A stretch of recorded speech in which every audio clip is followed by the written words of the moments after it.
Coast to Coast Pick 5. An attractive Pick 5 sequence featuring Gulfstream Park. And Santa Anita Park. Player-friendly 15% takeout. A $1 minimum. Big pool. Huge payout. First Coast to Coast Pick 5. Every Friday through Sunday. And welcome to the Coast Coast Pick 5 seminar. The threesome is back, gentlemen. First of all, Scotty McKeever will be away this weekend and next. He is going down to the NHC, and he was leaving today. I guess he wants to get acclimated, Gino, to Vegas, or maybe he just wants to gamble and party a little bit. But a little bit of both. I'll be there next week as well. Are you going next weekend? Okay. I'm covering the race. So I'll probably be doing our show from my hotel room in Vegas right then, and probably be talking to you on Saturday as well. I'll be doing some work for DRF, getting some interviews for First Racing, some of the folks that qualified along the way through some of those awesome contests. Make sure you check those out over at ExpressBet. Anytime you're playing the races, check out what the tournament schedule is like, because there's probably stuff that fits for whatever your budget is. There's feeders this weekend for bigger tournaments now coming up, because there was a big one last weekend. So that's what we're going to be looking at this week. Obviously, this show is all about the Coast to Coast Pick 5. What we love about that, 15% takeout. It's a dollar-based minimum, so it's a little bit tougher to hit, right? You can't spread out like on a 20-cent base or a 50-cent base. No CAW wagering. That means none of the big computer players are able to play in this. So for some of the smaller bettors, you feel like you have more of a legitimate shot. Daily Racing Forms offering free past performances for the sequences. I mean, Skippy, they're doing everything they can to get us to play this thing. It's exactly what we want as bettors. No, absolutely. And I've said it numerous times. This is the best bet out there, I think. This is my favorite bet. This is the one every Saturday and Sunday I'm focused on. This is my main bet. And, you know, I haven't been lucky enough to hit one of these yet. I've been so close, but I'm feeling good about it this weekend. And it's been so successful, Chappie. They've even thrown the Fridays into the mix now, too, with the Friday Coast to Coast Pick 5. So lots of opportunities to play these things at Santa Anita and at Gulfstream. Yep, and the payouts have been terrific. And, you know, over the last month or so that we've been talking strictly about the Coast to Coast Pick 5, you know, our opinions have been right on, whether it's beating a vulnerable favorite or coming up with some long shots. And, you know, like we said, with the dollar minimum and the 15% takeout, the payouts have been absolutely terrific, much better than the parlay. It's just putting it together, which, you know, 2 weeks ago, Gino did, and what, you scored for 12 dimes. So that's the way to do it. I've hit a couple of these this year after kind of struggling in a lot of 4s and 3s the last couple of years, but they pay so well. All you need is 1 or 2 of them, and then you're set for quite some time. So hopefully we can lead you all to a few winners this week. And I think we'll be starting out at Gulfstream Park, right, with race number 8. Yeah, I thought I had the sequence up, which I usually do, and I don't know what I did. I can't find the sequence, but we're going to go over it. Usually I put that up when Gino talks about the beginning, and Genius Boy can't find it here. So anyways, we'll just well, that's what I'm here for. Don't worry about it. We'll start at Gulfstream. 3 of the races this week are going to be at Gulfstream Park. It's going to be race number 8, mile and a 16th on the turf course. It's an optional 75 first level allowance. Then we come back to Santa Anita for a really tricky 25 non-winners of 2 going a mile on the turf course. A lot of ways you can go in there. A lot of horses who just don't love to win races in there. Then back to Gulfstream for the 10th, which is the grade 3 Hurricane Birdie, and the 11th, which is a starter allowance optional 35. And we close things out with the grade 1 Beholder Mile, a kind of a really interesting race where there's no standout in there. I think you can make cases for all the horses in the field, cases for and against each one of them. I really do think, for me, it was one of the most fun and challenging times I've had handicapping these sequences, because I didn't really find that many horses I could just key in and focus on. Thought each race you needed to use a couple. So tell Genius that's why you got me here and you pay me the big bucks to help you. I love it. I love it. All right, let's start out then in leg 1. Skipper, we'll go to you. That's Gulfstream Park, race 8, as Gino mentioned, a mile and a 16th. Going on the turf in an optional $75,000 claimer, optional claimer. What are your thoughts here in leg 1, Skip? You know, I'm going to go 3 deep. My original thing, I was thinking about singling the 2 Origami. This horse comes out of the Cash Del Mar Mile, grade 3, against the boys. And I liked her that day. She didn't have the easiest of trips. The Wesley Ward Clock Tower went to the front, went wire to wire. This horse did not run bad. The thing that I'm a little skeptical about is the workout pattern. January 17th, January 24th. Then there's a break in there until February 16th. I do like the way that this horse worked on the last two. And first time Lasix, a couple of those horses came back and won. So the 2 Origami is going to be on my ticket. I'm going to put the 5 also, Flip Flops. This horse had a brutal trip, second off the break at Tampa Bay Downs. Trouble, dove inside, came flying, got beat a neck. I like the way that this horse galloped out. This is the 3rd race off the cycle, which usually is a horse's best. And I love the way that it came back and worked. And on the workout sheets, gave it a B+. It looked real good. Came home in 23 and change. I think this horse is ready for a top effort here. And my last one's going to be the 8, 15-1. It's called El Jury. Brendan Walsh trains this horse. First time Lasix. This horse broke its maiden at Keeneland back in October from the way outside, which is very, very tough to do. It only got up and won by a nose, but this horse has got a great breeding. They paid $1.1 million for it, and it's training good. So I'm going to go 2, 5, and 8. The 2 is 5-2, 5's 10-1, and 8 is 15-1. All right, so 2, 5, 8 for Skipper. By the way, I'm going to backtrack just for a second because a couple weeks ago, 3 weeks ago or so, we highly touted a horse. Sometimes I don't look on Fridays, and I looked up and they were loading in the gate today, and Venganza was back down the hill, and at 3-1, I had some newcomers with me. I said, "Oh man, this horse can really run and loves the hill," and then proceeds to win. But I didn't look at the field; I didn't have time to bet. But we were all over that horse the last time, and I don't know. Did either of you guys make a wager today on Venganza coming back? I watched the race. I didn't play too much today, but I watched. Actually, I was out at for a Christmas present for my girlfriend Stephanie. I purchased tickets for Disney 90s night last night. So we were there when after the park closes from 9 to 2. They set it all up for the 90s. They have different stuff and different theme stuff. So I was kind of out late last night partying. And then, today I'm just sort of getting into the swing of things right now. So I was not paying attention as much today, focused on tomorrow. And just to show you how tough this race is, I think Skip said he had 2, 5, and 8 as his top 3. My top 3 in this race were 9, 7, 3. Completely different. And then behind that, I had the 2 and then the 5, because I kind of stack them and rank them and based on how much A's and I want B's to go. Exactly. Yeah. And we actually did a ticket similar. We're starting to do tickets like this on the DRF YouTube with Mike Beer. We looked at the coast to coast this week. I think they looked at the Tampa Bay pick 5 also kind of in that format. I really like the race that both the 7 and the 9 come out of, Sashay Away and Anel. And actually, Anel, I thought was a little bit better. And I thought Sashay Away was one that had some more obvious trouble and might get bet a little bit more. So both the 7 and the 9 were interesting to me. I think the real wild card is the 3, Candy Quest.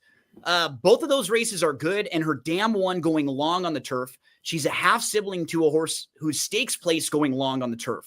So pedigree long on the turf. She now can go second start off the bench and stretch out after a little bit of a break.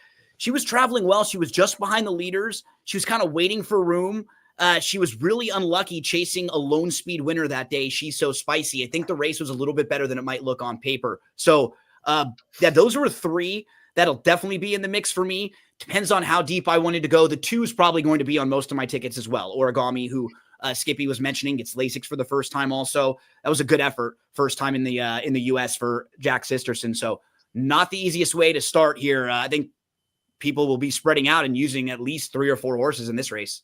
All right, so real quick, because we've been talking about how the last 3-4 weeks we've been playing against some favorites that we've beaten, and as you know, I only look at Southern California, but I noticed that neither of you have the morning line favorite Rare Art on the radar. Is there a reason for that? Just the layoff? What's the thoughts? Yeah, I think total for me at least, Skip, completely fits well, but she has 0 early speed. And she's going to be making her first start of the year. So I think this is kind of like the starting point for her in a race where I don't know how much speed in there. I think it'll be kind of honest, but for a horse like this, that's going to be probably needing a race or so. That was my major concern. But from a talent standpoint, I think she fits. But in a race like this, where it's so evenly matched, you can poke a few holes like that. I'm going to take a shot against her. Right. And me too. Same thing, Skipper, she basically. definitely fits. And, coming out of a couple stakes at Aqueduct, first time Lasix, I just was going to take a stand and try to beat. I like the 2 the best, but I think the 5's got that great replay and the great workout, and the 8's bred to be a good one. Maybe it now, that it's a newly turned 3-year-old, and I think this horse will be really good first time Lasix. So I just was going to take a stand against is all, because it was a favorite. I'm laughing because our friend Bruno DiGiulio is paying attention to the show. And so as you guys were talking about that, my brain isn't working today, but I texted him, what's PBD? Because that's where the training center, and he said, Palm Beach Down, dopey. Yeah. Palm Beach Yeah. Down. So I'm like, oh, yeah. Okay. Hello. You're California. Anything outside of there? No, I know Palm Beach You're in a little Down. bit of So trouble. I'll explain it to Skip later. It's been a long day here, to say the least. Let's just leave it at that. And it's not a gambling thing. Trust me. All right. Let's move on to the second leg. So that's the race 5 at Santa Anita, and that's a mile on the turf, $25,000 non-winner 2 lifetime. Gino, you said this is a very difficult race. What are your thoughts here? Yeah. The one horse that I think is so consistent when you just compare to the rest of the field, feel like is lightly raced with upside, is the number 4 Auditory. I think you can look at this horse's overall body of work. If you eliminate the debut race, which was against maiden special weights, so against tougher, and then you eliminate the race against maiden 62.5s on the turf, that's just a little too tough. Everything else is pretty good. It's all top 4 finishes. And for a lot of these other horses, you have horses that just get beat over and over or have some really bad losses on the page. So I don't see as many of those with Auditory.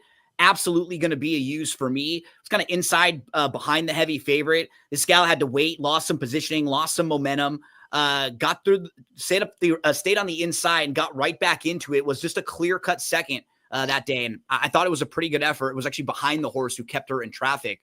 Another one to kind of include for me would probably be the 3, God's Favor. The last 2 turf races for this horse are sneaky. If you take the first glance and you just see 0 for 5 on the turf, I think people might move on real quickly. But her most recent race, she was 4th. She wasn't far behind Auditory. She was actually also in a pretty tough spot, ran into traffic in that very same race. You go back a few starts, and her race at Del Mar in November really wasn't all that bad. I could see her getting a trip in here because I think the 1's got to go stretching out. It doesn't look like the 9 can sit at all. Step it out. I think they have to go dropping in class. So at least those 2 are going. The 2, Naida, probably wants to be right there, pushing the pace as well. I'm probably thinking that Sparkle Sweetly is going to try to get much closer too, because last time they just didn't really break, but this horse had sprint speed and they'll put the blinkers on. There could be a decent amount of speed in this race. I think it could set up horses off the pace. So I had the 4 Auditory, the 3 God's Favor as my top tier in here. Skipper, your thoughts here? Yeah, tough race. The favorites dropping in class, breaking from the outside, 9 to 5. There's a lot of speed in here. I was going to spread in here. I was going to go 3 God's Favor, 4 Auditory. I was going to use the 5 also. I think the 5 could fall into a good trip. Girl Can't Help It. And then I'm going to use the outside, the 9, Step It Out. I don't really like the 1. It's drawn inside. It's got speed. Maybe it gets a good trip, and maybe I'll change my mind. I don't know. But when I see 1 for 22 with 5 seconds, that just shows me that, the horse has got no heart. It just doesn't have that winning, fighting spirit. So I don't know. Maybe I'll add the 1, but probably not. I'll go 3, 4, 5, 9 in here. I guess Chappie, kind of going with the theme you were just talking about, right? This is another race where it looks like, gosh, both the 1 and the 9 could absolutely win. If you're just looking at speed figures, they are both coming off, or they have the highest buyer speed figures in the field. Both of them have thrown up a 71. Nobody else in the field has thrown up a 70 buyer speed figure.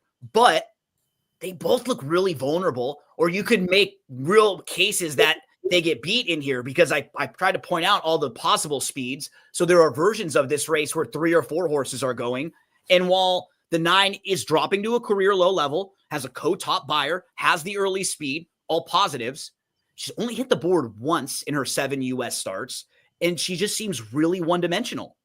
And, January 1st was clear, still had the lead in early stretch and faded. This just seems like a horse who does get tired late if there's other pressure in the race. And as Skippy was mentioning, the one Corporal Violet, solid efforts, but we're talking about a horse who's 1 for 20 with 5 seconds and a couple thirds. So, gosh, another race where you can look at short prices in here and go, there's some other more enticing value plays in this race than those horses, win or lose. I'm with you. I thought this was a tough race. That on, like you said, on paper, the 1 and the 9, but you can poke holes, and the 1 looks like it should get a great trip. But yeah. like Skip mentioned, any 0 for 22 or 1 for 22 horse is tough. And it's not like there's a big drop either. It's that's right, what's really right. It's the same level. Yeah, correct. It's at the same level over and over and over again. It was dropping out of stakes races, now just facing way softer. Yeah. I'd like to thank our friend Gio for rudely interrupting the show, coming in here. Showing you a ticket that he's got for tomorrow already? Yeah. He was going to go bet Los Al, but I told him they're not running tonight for relax. Yep. All right, let's move on to the third leg. And we were back at Gulfstream. And I believe we were starting with, back to you, Gino. That would be 6 furlongs, the Hurricane Birdie, grade 3. Going 6.5 here. Excuse me. What are your thoughts here? And I think that's key, the distance, the 6.5, because once we get beyond 6, horses like Our Disaster and Spirit Wind aren't quite as good or as imposing. They're best when they're at 6 furlongs and they can really dominate horses on the front end. They could actually end up impacting each other. There was a race where Our Disaster and Done Enough both come out of the same race on January the 18th. And actually Done Enough was faster out of the gate early than Our Disaster. But Done Enough was inside and just made the decision early on not to go and let Disaster go. And Our Disaster just cleared off and won. And now Paco Lopez is aboard Done Enough. And Done Enough is drawn to the outside. Right. I just got a feeling that this horse is going to push that one a little bit. And then you throw Spirit Wind into the mix, who doesn't really want to go this far. She's sat a little in her last couple races, but she doesn't want to be far out of it. She's going to be pushing the pace as well. You have a horse like Nick Style who draws the rail. There might be a little bit more early oomph just to stay out of some trouble down there and keep the horse clear. I do think Nick Style is probably the one to beat, but I actually like the 2 into Champagne quite a bit. First start back. This is a horse who was a really good sprinter last year. And we see this happen often with connections. She won her first couple starts, very impressive. So they want to stretch her out. She was a 3-year-old. They want to see, is she a legitimate Kentucky Oaks type filly? And they got her the Kentucky Oaks. She ran really well down at Gulfstream in the Devona Dale. She ran well in the Gulfstream Park Oaks. And then in the Kentucky Oaks, she was just facing the horse of the year. You eliminate that race. She comes back now. The barn, very capable off the bench. Over the last year, 2 for 9 with horses off a plus 180-day layoff. So with the right type of horse, they can absolutely get them ready. I think she can sit a pretty nice trip in here, just sitting behind some of those speeds and finishing late. So I like the 2 into Champagne. I had the 2 and 1 as the horses I'm going to use all over the place. I'll see if I have to go a little bit deeper, but this will probably be one of the races where I have to shorten up, and it'll probably be with those 2. So 2-1 are the A's there for Gino. What are your thoughts, Skip? Yeah, we're thinking exactly alike here. I thought about maybe taking a stand and singling the 2 on 1 ticket. I like the way that this horse is training. Like Gino said, sprinting last year was great. The figures are a little bit low, but that's when it was a 3-year-old. And, they tried to stretch it out. The Devon Dale, it wasn't bad, got beat a half length going a mile, but that's that 1-turn mile. And then they go, in the Gulfstream Park Oaks and the Kentucky Oaks. Still didn't run bad in the Gulfstream Park Oaks, but the Kentucky Oaks obviously got beat a mile. But I like this horse coming back. I do think there's a lot of speed. I would like Spirit Wind, but I really think with Paco on the 7, like Gino was saying, I think this horse is going. And that's going to put pressure on the 4 and the 6. I think they're going to be going fast up front, and it's not 6, it's at 6.5. I think the 2 falls into a great trip, but I'll probably use 1-2 on one ticket, maybe 1-2-6 on one, but on at the other ticket, I'm definitely going to take a shot and single the 2. All right, so two is the A for both of you, and kind of the 1, and then maybe a couple other on fringe players, right, and a B's, but no real standouts thus far as we Skippy, move on. I hope you and I are cheersing with some champagne after that one. I hope so too, buddy. Yeah. All right, let's move on to the 4th leg. And Skip, we're going right back to you. This is back to Gulfstream once again, going a mile and 16th on turf, race 11. What's your thoughts here? We've been saying it all day. Another tough race here. I mean, I watched the replay. A lot of them come out of the same race. 5 from that February 8th race at Gulfstream. And the tough part, they finished 2nd through 6th. Right. They were the 2, 3, 4, 5, 6 finishers. And the winner was the horse that we actually had on that show, Win With Faith, who we gave out at 19-1 and ended up winning that day, came flying. But she was kind of a clear winner. And then everyone else was clumped up between 2nd through 6th. They were all separated by less than 2 lengths. You could watch that replay 5 times back and take trouble from almost all of them coming out of there. Right. That being said, I'm not even going to try to say the name of the 2. I'll let Gino do that, but the 2 is definitely going to be on my ticket.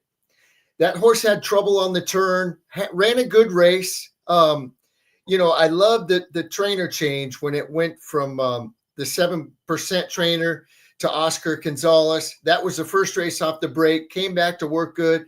I think the 2 with Luis Saez at 10-1, definitely going to be on my ticket. I'm going to use the 5 Amdu. This horse had a real wide trip last time. Broke from the way outside, 10 out of 11, and was wide going in the turn, backside, turning for home, and it only got beat a nose by Dual Outcome. They put the blinkers on, and they put Paco Gonzalez on. He's that Barnes go-to guy. They're winning. They've won at 45% for the year, 33% for the meet. I'm going to also use the 6 Hall Monitor. This horse, Christophe Clement, it's tough to leave his horses out on the grass. Does a great job. They bet it to favoritism at Tampa Bay. Won nicely. Should get a good trip in here. Dual Income is going to be on my ticket. This horse is the one that I liked last time I gave it out. Ran really good. Just got run down by the winner, but actually ran a really good race. The best races have been the 2 grass races for this horse. So the 7's going to be on my ticket. I'm going to also put the 9, Friolento. First time Lasix.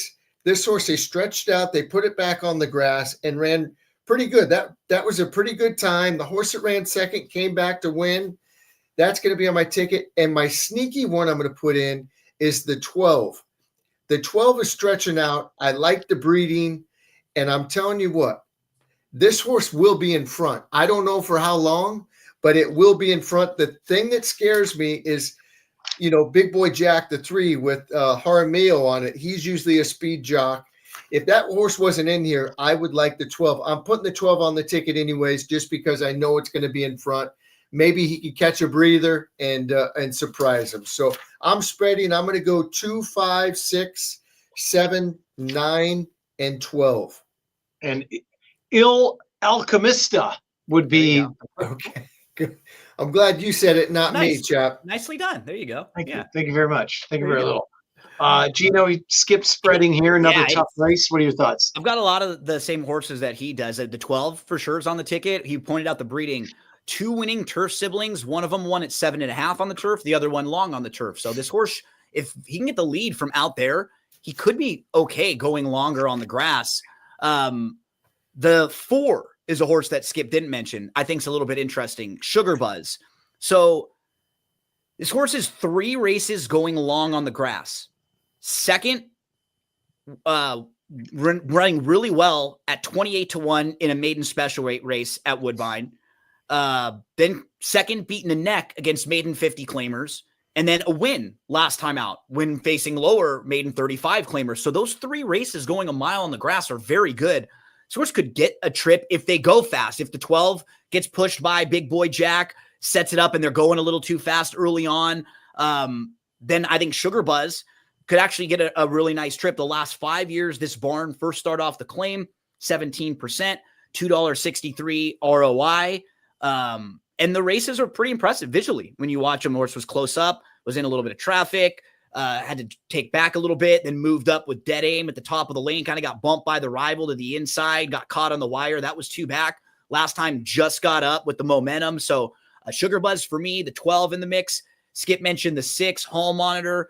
That's my top tier. I think those 3, 4, 6, and 12 will be in the mix all over, but I'm definitely going to have one ticket where I'm single to a few other horses that I like in other races. And I mean, my initial glance through this race was 12, 4, 6, 7, 5, 2, 1, 9 are all usable horses. But again, on a $1 base minimum, you can't afford to use that many horses. There's just no way. So you got to take a stand and you got to pick and choose somewhere. Hey, you just hit for 12 dimes. Just spread out. We're okay. I was going to say, I got a couple swings I can take still. Yeah. All right. We moved on to the last leg, and this is the Grade 1 Beholder Mile, the B. Wayne Hughes Beholder Mile, by the way. And I'll let you guys lead off, although I am going to say that visually, I'm going to put this horse right in the winner's circle, but visually, I did not love the works on Cavalieri coming into this race. Skip, what are your thoughts? I know you watched him. Yeah, I agree. I've seen this horse work better. It is 3 for 3, but 9 to 5. You know, I think one of the works was against Rodriguez, who just ran in the San Felipe. February 23rd work. And, you know, that work was a little deceiving because there was a couple horses in front of it. And I think the jock was kind of like nervous, like he didn't want to get stuck behind him or run up on the horse's heels. Right. So, but I didn't like the March 1st work. That one, I don't know. It got outworked by another horse that day. Seismic Beauty. Seismic Beauty, yeah. And Seismic Beauty looked much better in the workout. You know, the jock was just sitting, had it under a stranglehold on the outside. Listen, we probably did put it in the winner's circle. It's 3 for 3. It's done nothing wrong. But I'm against it. You know, I'm going to use the 1 Ricci. 2 back in the Las Flores. It ran giant that day. Skimmed the rail and ran giant. Last time, you know, Baffert was saying maybe it bounced a little bit. And Copion, I mean, who's better than Copion right now? Copion's just been a freak. She got a 110 buyer for her last win. Right. She's something else. You know, the horse likes to win. It's 3 for 3 at the distance. You know, just because it's been sprinting here, this horse, maybe it's better going longer. You know, we don't know that. We haven't seen it yet. But she won going 1.25 miles in Chile before. So she's won from 6 furlongs all the way to 1.25 miles. She might just be better when she's on the lead too, right? Because she's been behind horses and having to sit and pass. But doesn't that worry you just a little bit? Because it's another instance of both of the Bafferts being the speed horses. And are they both going to go after each other, even if it's best for both of them? Right. You know, so.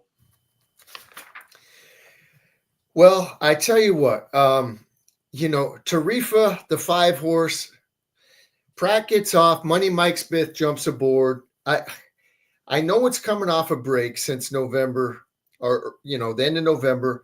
I did like the work on the February 16th. This horse does look ready to go. I think Brad Cox ships it out here looking for that Grade 1 win. This is a Grade 1. This isn't the toughest Grade 1. Let's be serious. I mean, it's you know, every horse could probably win in the race, but it's not the toughest Grade 1 that we've seen.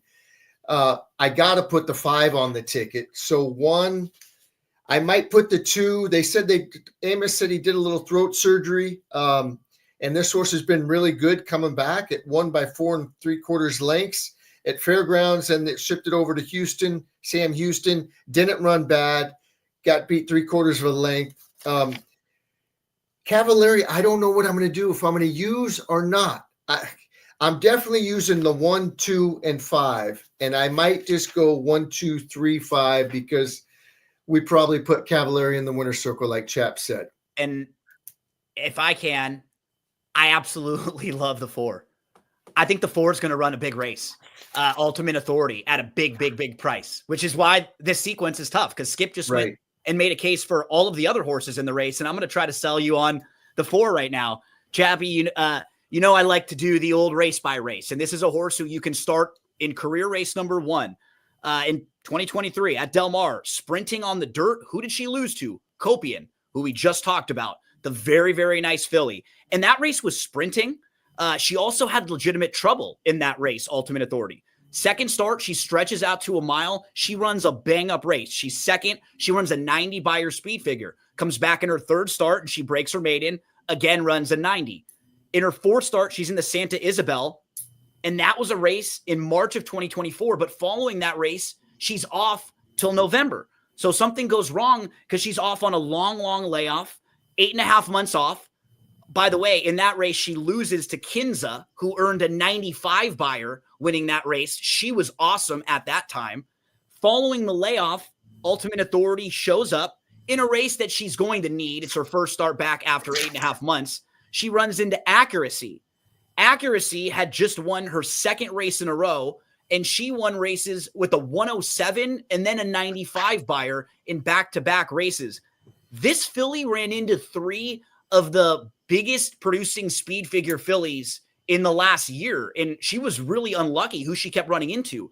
Then on January 19th at Santa Anita, she has a good start, but she gets pushed really wide into the turn, out into the 5 path. So you're just thinking she's done. She's hooked wide, 4 deep. She makes an early move up to about 2 lengths off. She's traveling really well. She's 3 wide. She's up to challenge. She puts away the 3-5 favorite, full of run.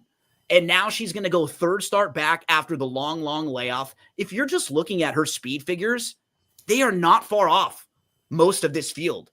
I think she could get a really nice trip sitting off the pace a little bit. She has speed, but she doesn't need to be way, way out of it. She's still got plenty of room for improvement, and she's going to be a big price in this short field. I really like the 4. I think she's going to run a big one, Chappie. Yeah, and you guys even mentioned the 6, who's actually run 3 good races, since going back to the dirt. And last time, ran well against Cavallari. I'm worried Cavallari, like Skip said, might get an easy lead. I'm hoping Mikey sends maybe, or, I want a single Ricci. You got a single somewhere, right? There, I wish there are no recent workouts on a few of these horses. So right. I picked her second, and I think she might be the most talented horse. If they all were to show up and run their best race, get their ideal trip, ideal circumstances, it might be Rishi. It's funny because when she won the Las Flores, I was so impressed with that effort. Off of the bench, she beat Pleasant, and Pleasant had just run huge in the Breeders' Cup Filly and Mare Sprint that day, and she just beat her.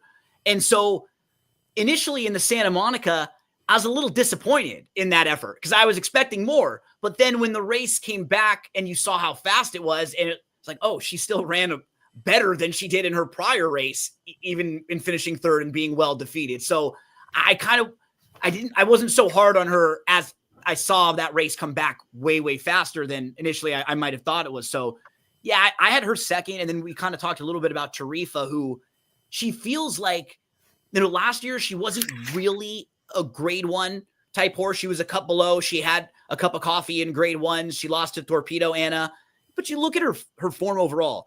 She has 2 losses to Torpedo Anna, 2 losses on wet tracks. So you can probably be forgiving for those efforts. And then at a mile, I don't know if the layoff will hurt her as much, right? When a mile and an eighth and we're getting that type of distance, that might be a little beyond her scope. So I went 4-1-5 for me. That's the order that I stacked them. I was with both of you guys. I was a little cold on Cavallari and Alpha Bella. Well, I think I was cold on that race. In general, the La Cañada, because Alpha Bella's been second 3 straight times. I think she may have kind of hit her ceiling, whereas a horse like Ultimate Authority, maybe Ricci, maybe Tarifa now starting off as a 4-year-old, maybe these horses have made another step forward. Yeah. I mean, like you said, people don't realize that Ricci is 3 for 3 at that distance. Right. If anybody pressures the 3 early, should get a great trip. It's tough when there's the 2 Bafferts in there. And, the horse likes to win races. He's won 6 of 10 on the dirt, 7 of 12 lifetimes. So that means something. Very tough.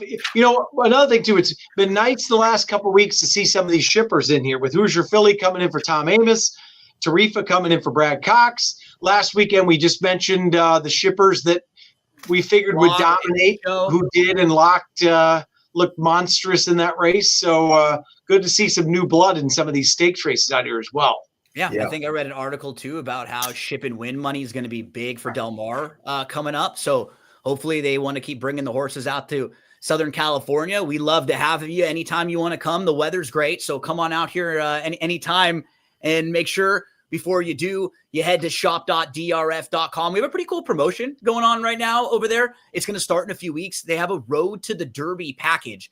You can get PPs for all of the big prep races starting March 22nd. So that weekend, it's the Louisiana Derby and the Turfway, the Jeff Ruby Stakes. Then the following weekend, it's the Fountain of Youth at Gulfstream.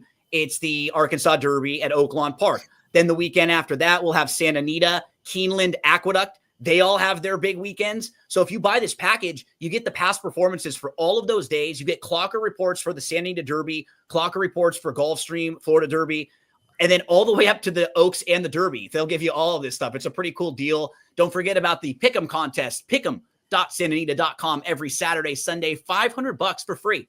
It doesn't cost you anything to enter. Just sign up and you can win $500 each and every week. So look forward to another fun Saturday of wagering, fellas.